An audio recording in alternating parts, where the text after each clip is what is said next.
नमस्कार मित्रांनो, कशा आहात? बऱ्याच दिवसातून आज मी तुमच्या भेटीला आलेली आहे. चला तर मग मस्त असा बाहेर पाऊस पडतो आहे आणि या पावसामध्ये गरमागरम भजी खावीशी वाटतात ना. तर आज आपण गरमागरम भज्यांची रेसिपी केलेली आहे आणि ही रेसिपी म्हणजे आज आपण दुधी भोपळ्यापासून अगदी क्रिस्पी भजी बनवलेली आहेत. त्याचबरोबर त्यासोबत एक ग्रीन चटणी बनवलेली आहे, ती म्हणजे आपण पुदिना आणि कैरी वापरून आंबट तिखट गोड अशी मस्त चटपटीत चटणी बनवलेली आहे. चला तर मग या रेसिपीला आपण वेळ न दवडता सुरुवात करूया, कारण बाहेर पाऊस पडतोय आणि पाऊस पडत असताना गरमागरम भजी खायची म्हणजे मजा काही औरच असते. चला तर मग रेसिपीला सुरुवात करूया. सुरुवातीला आपण ग्रीन चटणी जी आहे ती बनवूया. इथे मी ताजी मस्त मला पुदिना आणि कोथिंबीर मिळालेली आहे. याची आपण सुरुवातीला चटणी करून घेऊया. यासाठी इथे मी मिक्सरचं भांडं घेतलेलं आहे. आता आपण थोडी देठासहितच मी कोथिंबीर घेतलेली आहे, म्हणजे थोडेसे मागचे देठ काढलेले आहेत. एक मुठभर कोथिंबीर घेतली, मुठभर पुदिना घेतलेला आहे, त्याचबरोबर कैरी घेतलेली आहे. कैरीचे मागचे साल मी काढलेले आहेत. जवळपास मी 2 फोडी लांबट आकारामध्ये त्या मागचे साल काढून मी घेतलेले आहेत. त्याचे आपण तुकडे करून घेऊयात. तिखट, आंबट आणि गोड अशी चटपटीत ही कैरीची चटणी असणार आहे.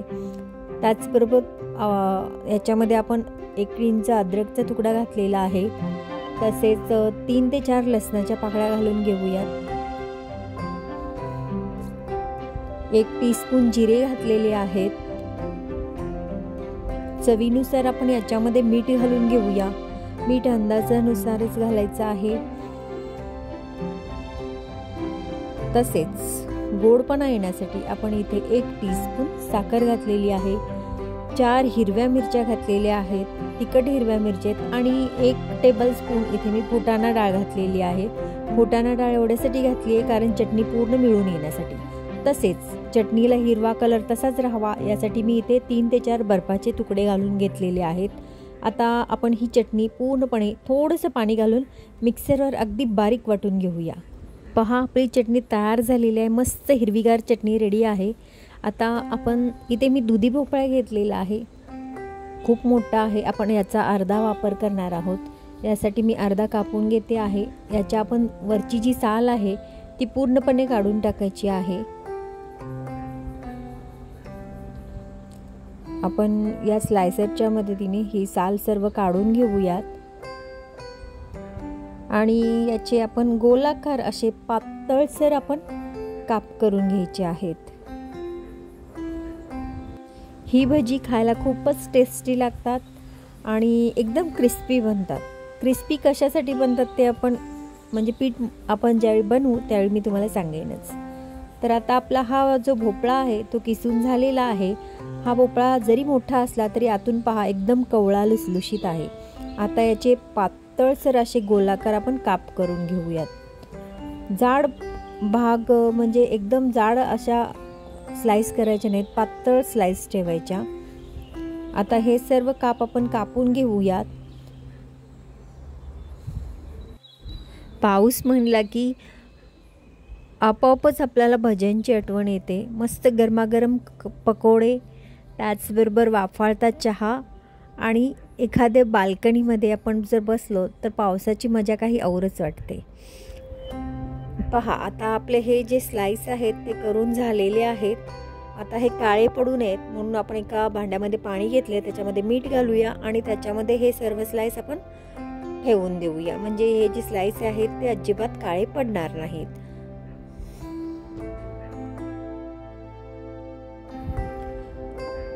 हे पाण्यामध्ये असेच राहू देऊया. तोपर्यंत आपण पीठ करूया भज्यासाठी तयार. त्यासाठी मी इथे 1 वाटी बेसन घेतलेला आहे आणि आपले भजी एकदम क्रिस्पी होण्यासाठी इथे मी 1 टेबलस्पून तांदळाचे पीठ वापरणार आहे. त्याचबरोबर आपण याच्यामध्ये चवीनुसार मीठ घालून घेऊयात. अर्धा टीस्पून आपण इथे मी ओवा घेतलेला आहे. तो हातावर चांगला चोळून घ्यायचा आहे म्हणजे याचा जो सुवास आहे तो पूर्ण भज्यांमध्ये पसरला पाहिजे. अशासाठी आपण हा नेहमी ओवा घालत असताना थोडंसं हातावर चोळून घ्यायचा. अर्धा टीस्पून याच्यामध्ये आपण हळद पावडर घातलेली आहे. तसेच कलर भज्यांना येण्यासाठी म्हणून इथे मी काश्मीरी मिरची पूड आपण अर्धा टीस्पून वापरलेली आहे. त्याचबरोबर इथे मी अद्रक, लसूण आणि मिरची आणि कोथिंबीर याचं वाटण केलेलं आहे. अगदी फाईन पेस्ट करून ते 2 टेबलस्पून इथे मी वापरलेलं आहे. आता हे सर्व साहित्य आपण अगदी व्यवस्थित एकत्रित करून घेऊया. याच्यामध्ये थोडं थोडं पाणी घालत आपण हे पीठ ना याच्या गाठी होऊ न देता आपण एकत्रित असं मिक्स करून घेऊया. जास्त पण पातळ करायचं नाही, कारण आधीचा पण जो भोपळा आहे तो पाण्यामध्ये भिजत ठेवलेला आहे आणि त्यासोबत म्हणजे आपण जसं पाण्यातून काढून डायरेक्ट या पिठामध्ये घोळवणार आहोत, त्यामुळे थोडंफार पाणी त्याच्यासोबत या पिठामध्ये येणारच आहे. त्यामुळे एकदम पातळसर असं हे पीठ बनवून घ्यायचं नाही आहे. अगदी पडेल इतपत आपण पातळसर बनवून घेऊया. अंदाजानुसार इथे पाण्याचा वापर करायचा आहे.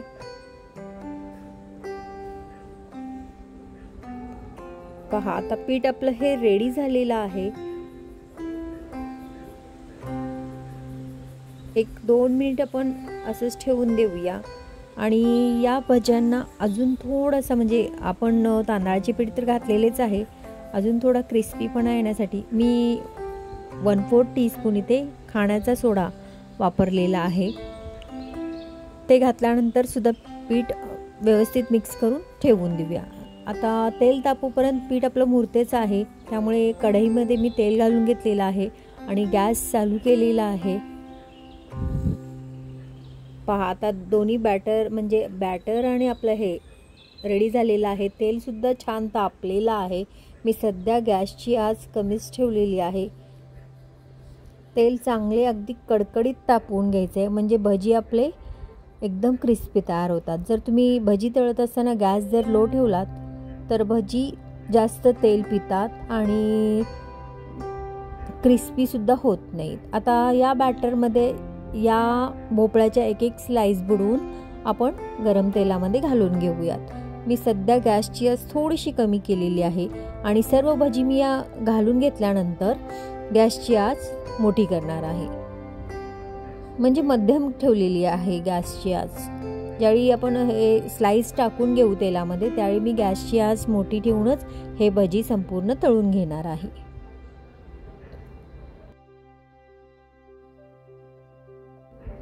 अशाच पद्धतीने तुम्ही वांग्याचे भजी करू शकता.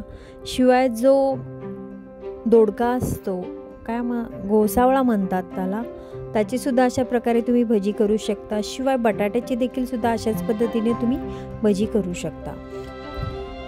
पहा गॅसची आच मोठी केल्यानंतर भजी जे आहे ते अगदी मस्त फुलत आहेत आणि मोठ्या गॅसवर तळल्यानंतर याच्यामध्ये अजिबात तेल असं राहणार नाही. चांगले दोन्ही बाजूने अगदी क्रिस्पी होईपर्यंत हे भजी आपण तळून घेऊयात. भजी तर तळले जात आहेत. तर माझी आजची ही रेसिपी तुम्हाला आवडली असेल तर व्हिडिओला नक्की लाईक करा. तसेच रेसिपीबद्दल कमेंट करायला विसरू नका. त्याचबरोबर तुम्ही माझ्या चॅनलवर जर नवीन असाल तर चॅनलला नक्की सबस्क्राईब करा आणि रेसिपी जर आवडलीच असेल तर जास्तीत जास्त शेअर करायला विसरू नका. तर मित्रांनो, पाऊस तर वेळेआधीच चालू झालेला आहे. मग तुम्ही कधी अशा पद्धतीने वेगवेगळ्या प्रकारचे भजी करून मान्सून पार्टीची तयारी करताय आणि त्या पार्टीमध्ये अशा पद्धतीचे म्हणजेच हे दुधी भोपळ्याचे भजी तुम्ही नक्की करून पहा आणि कसे झाले ते मला कमेंटद्वारे नक्की कळवा. तर आपण सर्व भजी अशा पद्धतीने करून घेऊयात. याचबरोबर आपण थोड्याशा हिरव्या मिरच्या सुद्धा आपण खाण्यासाठी याच्या सोबतच तळून घेणार आहोत. मस्त क्रिस्पी आणि टम्म फुललेले असे हे भजी तयार होतात.